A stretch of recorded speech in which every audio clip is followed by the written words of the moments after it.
Bienvenue à tous. Dans cette vidéo, nous allons explorer une histoire qui, insérée l'histoire ici, explore la frontière ténue entre l'amour, la solitude et la confiance, et comment parfois insérer l'image ici peuvent devenir le reflet de nos plus grandes souffrances. Je venais de insérer l'image ici, sortir du bain, la vapeur s'élevait dans l'air comme un léger soupir. Insérer l'image ici, m'enveloppant comme pour insérer l'image ici, me maintenir en vie, encore un peu. Je cherchais ma serviette quand un doux coup à la porte résonna.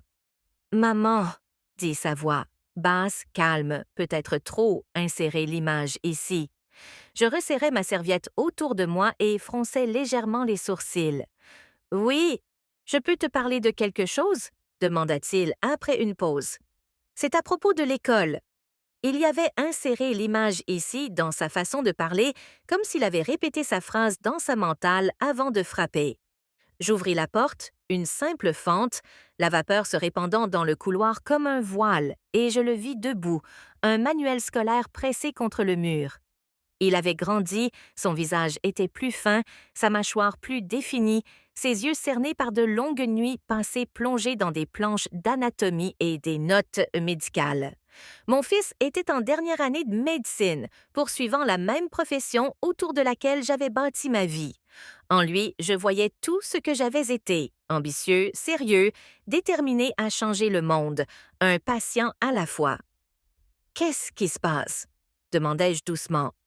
Il se redressa, jetant un coup d'œil à son manuel ouvert. C'est l'anatomie. Les examens sont dans 3 jours et je ne comprends pas pourquoi ça me tracasse autant. Je n'arrête pas de douter de moi. Je m'écartai et lui fis signe d'entrer. Viens, regardons ça.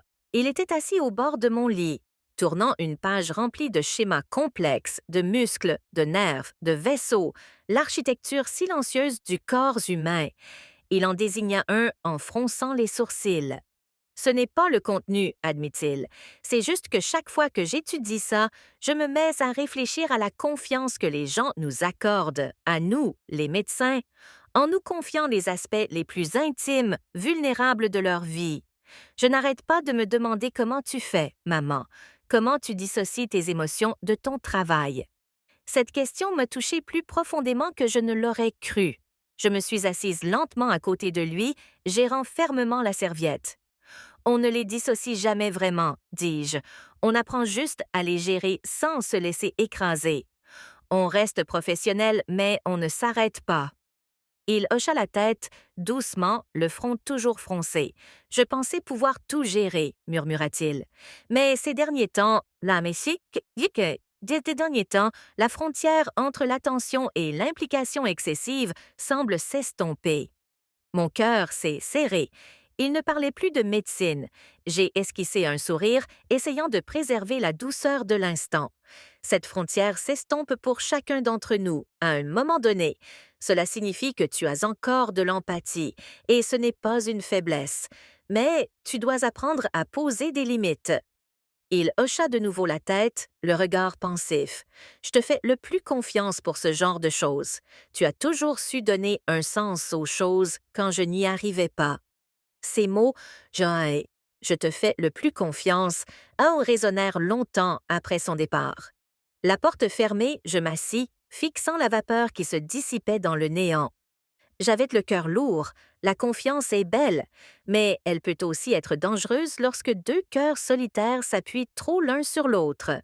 La vérité, c'est que notre maison était devenue plus silencieuse depuis des années. Mon mari était devenu un homme fantôme, vivant entre les salons d'aéroport et les appels professionnels. Au début, je me disais que c'était temporaire. Cette distance faisait partie de sa réussite. Mais un jour, je me suis réveillée et j'ai réalisé que la distance était devenue permanente. Je m'étais habituée au dîner seul, aux anniversaires fêtés en visioconférence et à dormir du même côté du lit qui ne bougeait jamais. Et quelque part dans ce silence, mon fils a commencé à combler le vidéo vide.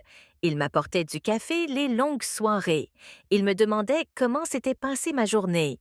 Il remarquait ma fatigue, des choses que son père avait cessé de remarquer depuis longtemps. Ce n'était pas intentionnel. C'était une question de survie. Nous essayions tous les deux de combler un vide laissé par l'absence de quelqu'un d'autre. Mais dernièrement, quelque chose dans cette proximité avait commencé à changer. Je ne savais pas comment ni quand.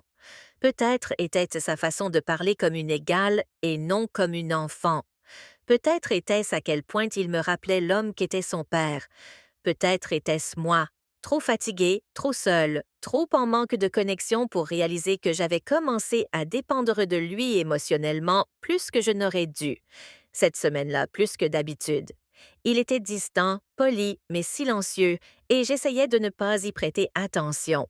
Mais puis, vendredi après-midi, j'ai vu son nom apparaître sur le planning en ligne de la clinique. J'ai eu le souffle coupé un instant avant que la logique ne reprenne le dessus. Il avait pris rendez-vous avec moi pour une consultation professionnelle. J'ai souri devant l'absurdité de la situation, pensant qu'il s'agissait probablement d'un autre projet ou sujet d'étude pour lequel il avait besoin d'aide à comprendre. Mais lorsqu'il est entré dans mon bureau ce jour-là, j'ai compris que c'était plus profond. Il avait l'air nerveux, fatigué, hanté. J'ai besoin de vos conseils, a-t-il simplement dit, mais pas en tant que mère, en tant que médecin. Son ton était sérieux, mais derrière, j'ai perçu autre chose. La peur, peut-être la confusion. Il commença à expliquer la situation d'un patient qu'il avait vu pendant son stage. Comment l'état du patient lui rappelait quelque chose de personnel. Comment l'empathie avait commencé à se transformer en culpabilité parce qu'il ne pouvait pas sauver tout le monde. Je l'écoutais en silence et, tandis qu'il parlait, j'ai vu un reflet de moi-même 25 ans plus tôt, debout dans un couloir d'hôpital, retenant mes larmes après avoir perdu un patient auquel je m'étais trop attachée. C'est normal, dis-je doucement. Cela signifie que tu te soucies des autres, mais trop se soucier des autres peut te détruire si tu ne trouves pas un équilibre. Il hocha lentement la tête. C'est ce qui me fait peur, de perdre le contrôle de ce que je suis, de perdre qui je suis. Et à ce moment-là, j'ai compris quelque chose. Il ne parlait pas seulement de médecine, il parlait de nous, de la façon dont notre relation avait commencé à s'estomper, de la façon dont nous avions commencé à compter l'un sur l'autre pour un réconfort que nous aurions dû trouver ailleurs. Cette nuit-là, je n'ai pas pu dormir. Chaque recoin de la maison semblait lourd de non-dits. Assise dans le salon, je fixais la faible lueur de la lampe. Je pensais à la facilité avec laquelle l'amour pouvait se transformer en dépendance, et comment, en tant que mère, je n'avais pas su voir les signes. Il avait grandi sous mon ombre, mes règles, mes valeurs, mon approbation. Il avait bâti sa vie autour de mes conseils parce que son père avait toujours été absent. Et ce faisant, j'étais involontairement devenue tout son univers émotionnel. C'était mon erreur. Le lendemain matin, j'ai essayé de faire comme si de rien n'était. Le petit déjeuner, quelques mots sur les examens, une remarque sur la météo, mais il était silencieux, pensif. Son regard me suivait, non pas avec du ressentiment, mais avec une sorte de recherche silencieuse, comme s'il voulait que je lui dise que tout allait bien, même si ce n'était pas le cas. Finalement, il a parlé. Maman, tu as resté seule. Il dit doucement: As-tu parfois l'impression de porter les émotions de quelqu'un d'autre depuis trop longtemps? Je me suis figée. Il ne m'accusait pas, il se confessait. Parfois, j'admettais que cela arrivait quand on aime profondément quelqu'un. On commence à essayer de soulager sa douleur, même quand ce n'est pas notre rôle.